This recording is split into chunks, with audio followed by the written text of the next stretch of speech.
Hi everybody, welcome to Mike's Garage. Today we're going to do something a little different. I'm going to take apart a Filter Queen power nozzle and show you how to change the belt. There it is, Filter Queen power nozzle. We're going to take that apart. I'll go over the parts on the inside, show you how the right way to take it apart so you don't have to disassemble the whole thing. It's pretty simple. So stay tuned. I'm going to switch over and go to the shop and take it apart for you. Okay, this is the Filter Queen power nozzle, and this is the top view. You can see it has a lot of miles on it, so before we take it apart, we're going to put a little Windex on a paper towel and wipe that down real quick, get some of the dirt off of it. We don't want to get any extra dirt inside unless we have to. Okay, now when you want to get inside the power nozzle, there's 6 screws on the bottom, so we're going to flip it over. Okay, now I have already taken the screws out to try and speed things along. I didn't think you wanted to sit there and watch me take out 3 screws, but they're Phillips head screws. These are self-tapper type screws because there's 2 different kinds of connections inside. Just a regular Phillips tip screwdriver will do it to take it apart. Now once you take the screws out, you take these 2 are 4, and there's 2 back here, that's 6. Take out the 6 screws. Try not to disturb anything. You don't want it to come apart the whole way. Now you hold on to the plate, turn it over.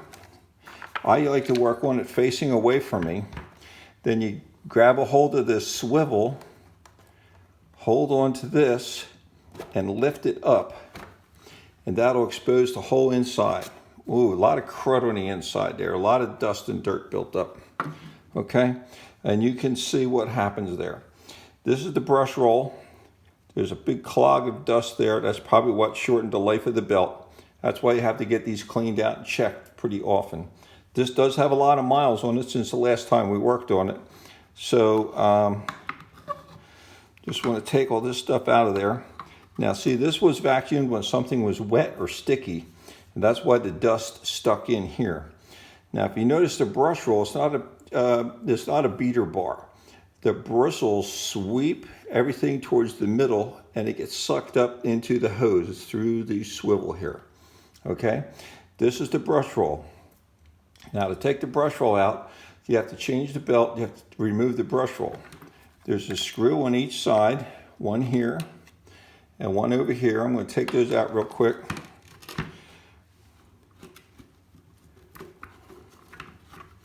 They're short self-tapper screws into the plastic.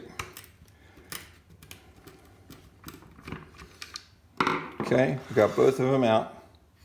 That one fell in. Now you just lift the brush roll straight up. It comes right out, and you can take it out from around the belt. Okay, then the belt, you just have to turn the belt on a little bit of an angle to get it out of the grip of the motor. Okay, that'll come right out just like that. You just reassemble it and go from there. Now before we reassemble it, we want to do some maintenance on it. You can see there's string and everything wrapped all around it. These little hooks that hold the screw down are on the dust cap. Now you have to make sure the dust caps go back on or it'll vibrate. And the dust cap covers the bearing. There's a really good roller bearing in there. You don't want that to be done. And you see how it's catching the dust before it goes into the bearing. So it's very important to keep those on there. If the bearing goes bad, it will burn up the cap, and you're going to have to replace the brush roll and the cap. The brush rolls are good quality. They're usually a high quality hardwood with real horse bristles on there, and you can see it sweeps everything towards the middle. It's still in good shape.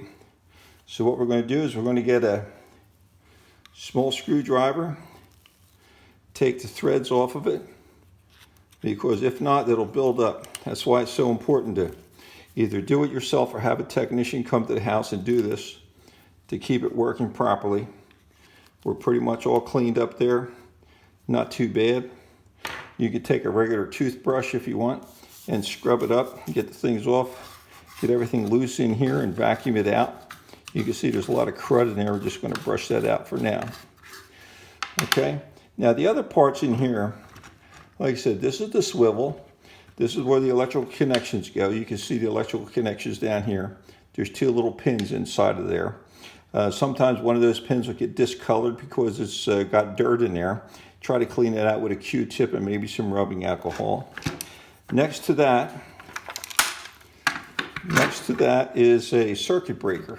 This is the circuit breaker here. If something gets stuck in a brush roll, it'll pop that circuit breaker and you just have to push it to reset it. It doesn't click or anything, but you just have to be aware that it's there. This is the motor. The main motor. There's 4 screws to take that out. Now when these motors go bad, they usually seize up. You won't be able to turn them, so you know that the motor's bad.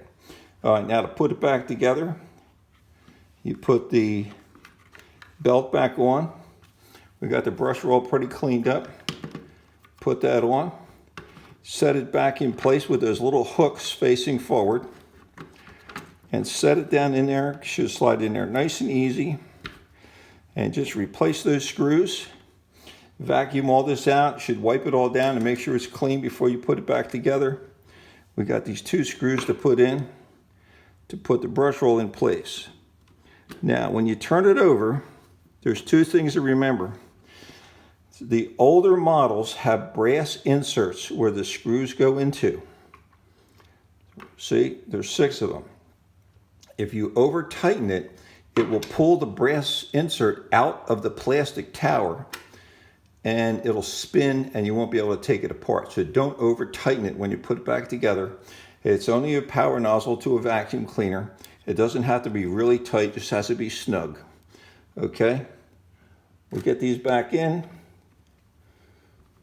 1 screw on each side. Just make sure it's snug all the way tightened down because it is a self-tapping plastic screw.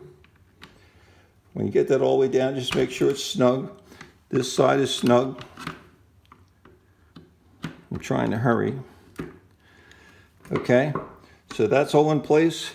We're going to take this, we should wipe it out, and then this just goes, the front goes in first. Make sure the gasket fits all around the sides. Okay, snap it back together. Now the plate came off of the bottom. We have to clean that out.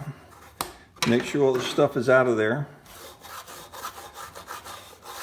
That's an old toothbrush I'm using. Get all the dirt out of there. This is why it's important you have the maintenance done on it. Now it has little clips on the front here. You're going to clip them on the front, put it back together, put the 6 screws in, and you're done. That's how you change the belt. Now, if you really want to get down into it, you have to take it apart. You have to wash everything really good, clean it up really good. Next time I'll show you how to replace the swivel. All these parts are available through our 1-800 number. It's 1-800-883-3235. And the other thing is, this is the model. This is the date here, is the year this was manufactured. This was manufactured 04 of 09. That's April of 2009. You got the serial number and the model number for parts. Just let us know what you need. We can get that in the mail to you. Hope that was helpful. Sorry for rushing through it.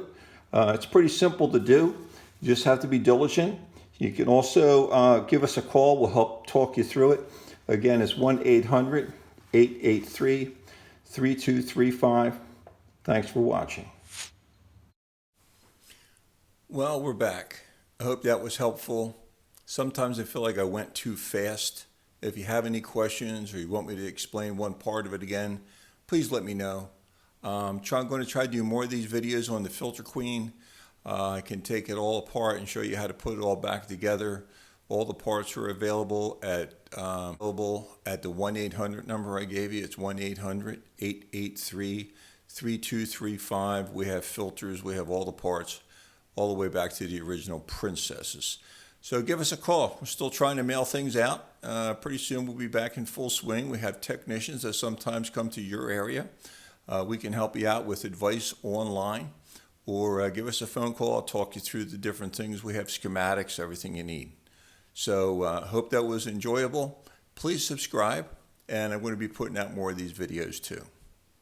Thanks again, and thanks for watching Mike's Garage.